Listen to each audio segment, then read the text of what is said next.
Nii, tere tulemast siia AK ehitusmajja.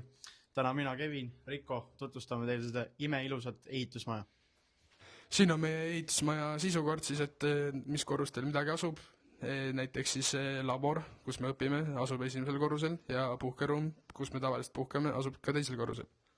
Nii, siin on siis meeste riietusruum, seal on naiste riietusruum.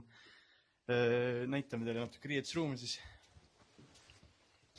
Siin on omajagu kappe, kus siis kõigil on, enamustel on lukud peal, seal kus lukud peal on, seal on ikka õpilaste kapid. Siin siis hoiavad õpilased oma riideid terve päev ja saavad siin alati puhata, kui vaja.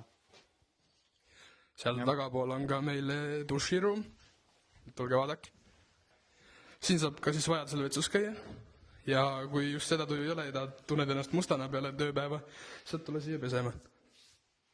See on siis ehitusmaja puhkeruum, kus siis vahetundidel ja lõunapausidel saavad õpilased puhata, mängida mänge, kaarte, ajakirja lugeda või niisama chillida. Nii, seal näete siis meie ehituslaborit, kus parasjagu töötavad ehitajad kui ka viimistlejad. Selle korrusel on ka viimistleja boksid, kus toimub siis krohvimine, värvimine ja mis kõik selle tööga kaasneb. Nii, siin õpilased harjutavad siis kutsevõistlusteks, mis toimub siis 3. ja 4. märtsil. Need on õpilaste jaoks väga olulised võistlused. See näitab siis, kes on klassis kõige parem müüriladuja.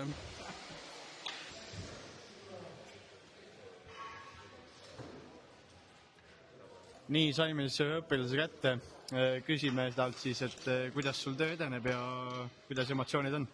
Töö edeneb suht hästi enda arvates. Ja emotsioonid on suht laes, tempo on päris põhjas ja väike pinge on, aga tunda on, et varsti tuleb pinge langus, kui selle töö saab tehtud, et rohkem ei oskagi midagi öelda. Me jõudnud siis tööriistalattu ehitusmaja, mis asub esimesel korrusel ja vaatame kohe sisse ka. Nii, tere! See on siis meie ladu, kus on siis tööriistad, kõik vajalikud asjad, mida meil ehituseks vaja läheb. Siin on siis põhiliselt elektrilised tööriistad, akutrellid, siuksed asjad, saed. Siin on siis haamrid, saed, kõik sellised. Siin on siis naelad, kruvid, kõik siuksed asjad ja igast muud pudi-padi. Ja siis meil on ka ära sorteeritud, et brändide järgi, et siin on näiteks Makita ja Milvar, Milwaukee siis. Nii, see on siis maalrite ladu selline, kus on siis maalritele igaks tööks vajalikud asjad, vahendid. Jah.